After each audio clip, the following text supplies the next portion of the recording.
Hi, hello, xin chào tất cả các bạn đã quay trở lại với channel của mình. Thì hôm nay mình sẽ làm slime các bạn. Lâu rồi thì mình chưa có làm slime. Đây, mình sẽ sử dụng cái ly này để khuấy nhá. Đầu tiên mình sẽ cho keo sữa vào, mở nắp ra. Mình đã cho con sữa vào rồi nha các bạn. Bây giờ mình sẽ khuấy đều lên. Đây, mình sẽ cho thêm một chút nước nữa nhé. Mình sẽ cho nước vào nha các bạn. Đổ vào. Để cho sữa này là nó hơi đặc cho nên mình phải cho thêm một chút nước cho nó dễ khuấy. Đây nó đã được hơn rất là nhiều này các bạn. Nó bớt đặc lại rồi. Bây giờ mình cũng sẽ tiếp tục khuấy cho nó hòa tan lại nhé. Ta-da, xong rồi nè, bây giờ mình sẽ cho borax vào. Borax là cái chai có cái nắp màu đỏ. Mình sẽ đổ vào nhá. Đầu tiên mình sẽ cho một lượng vừa phải thôi. Cái borax là mình mới pha, không biết là đã dùng được chưa nữa. Đây. Và chúng ta cũng tiếp tục khuấy cho nó đặc lại để chúng ta được một cục slime basic và trang trí.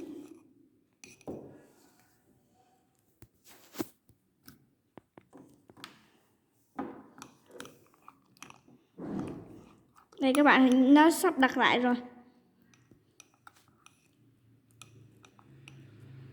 Bây giờ mình sẽ tiếp tục khuấy nhé.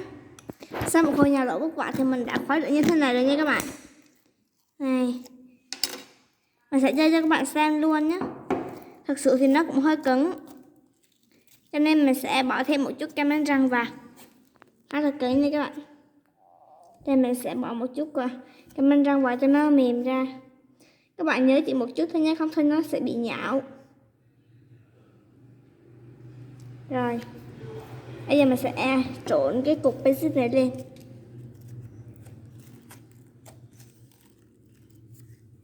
Nó đã mềm hơn rồi này các bạn.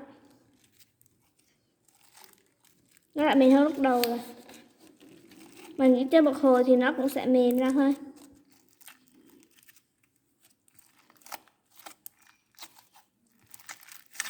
Đây, tiếng của slime rất là giòn.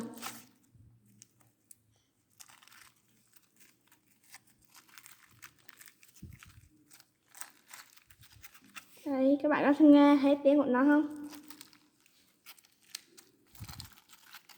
Mình nghĩ là mình sẽ cho thêm một chút xíu nữa.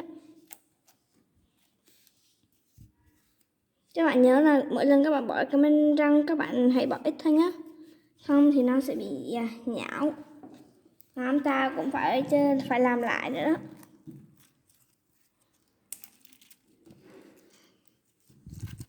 Đây.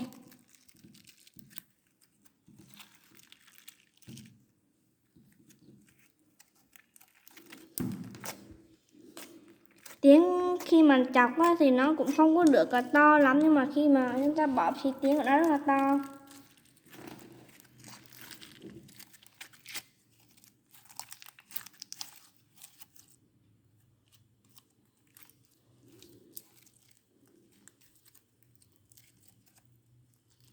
Đây như các bạn, đây có stamp basic.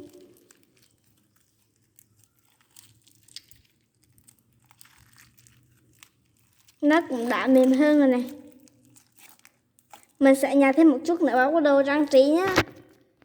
Thế đó, slime của mình đã thành công rồi nha các bạn. Bây giờ mình sẽ trộn màu vào nhá. Chủ đề của mình làm hôm nay chính là băng hà. Băng hà thì mình sẽ lấy màu xanh.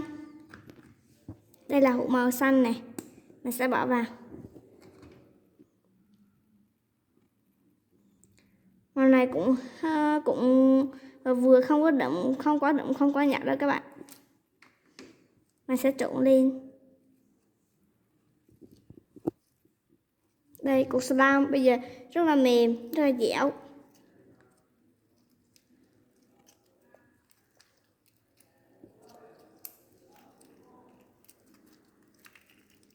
Nhào cho nó ra màu nha các bạn. Và còn bên này thì mình sẽ để nguyên. Tiếp tục cho thêm màu.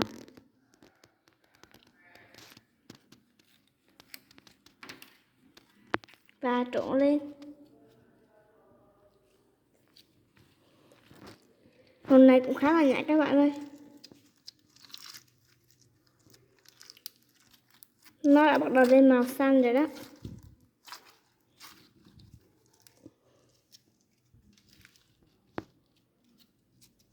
Nó ra màu xanh nhạt nhạt thế này.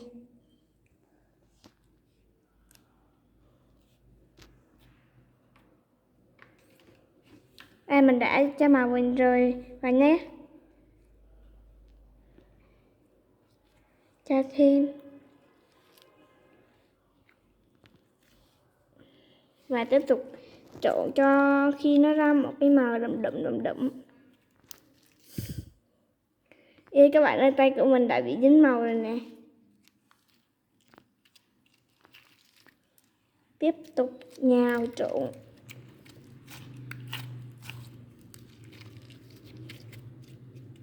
Rồi, ở đây thì nó cũng chưa ra màu đều lắm, mà cũng sẽ tiếp tục trộn chút xíu nữa nha các bạn. Ui, các bạn có nghe tiếng bong bóng của nó rất là giòn luôn. Ui.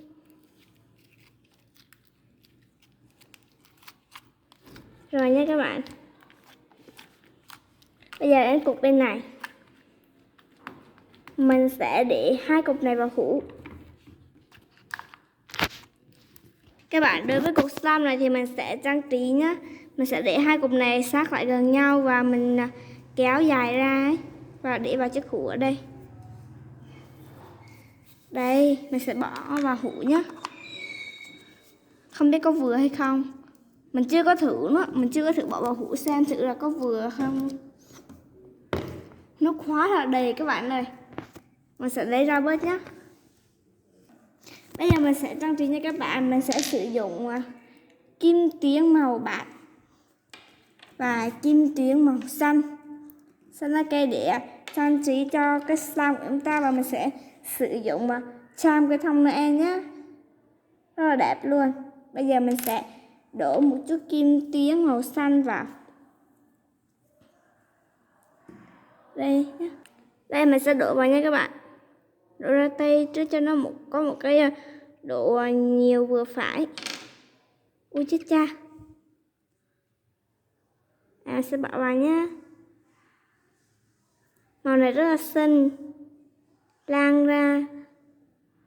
Và mình sẽ bỏ thêm một chút kim tuyến màu bạc. Đây là màu bạc nhé. Rất là hợp với cái không khí slime của chúng ta. Đây. Bỏ vào. Cũng lan ra như là màu xanh. Lấp la lấp lánh này các bạn. Rất là đẹp ha. Rồi. Các bạn ơi, mình sẽ rắc thêm một chút kim tuyến bảy nhiều màu sắc vào nữa nha các bạn. Rắc một chút vào cho nó lấp lánh và nổi bật. Rắc giống như kiểu là người ta trang trí đèn để đi chơi vào đêm Noel á. Rất là xinh. Các bạn ơi, các bạn có để ý là cái hình màu xanh này này, nó giống như kiểu là con bướm. Rất là xinh ha. Rồi, bây giờ mình sẽ để charm cây thông vào. Mình sẽ để charm cây thông vào nhé. Này, bỏ vào. Và ta-da, mình đã hoàn thành cái slime ngày hôm nay rồi nè. Nếu các bạn thích hũ slime này, hãy cho mình một like, share and subscribe nhé. Bye bye và hẹn gặp lại các bạn ở những video sau. Khi mà các bạn đã nhấn nút đăng ký rồi thì các bạn hãy nhấn cái chuông bên cạnh nữa nhé, để xem được nhiều video hay của mình. Bye bye và hẹn gặp lại các bạn ở những video sau.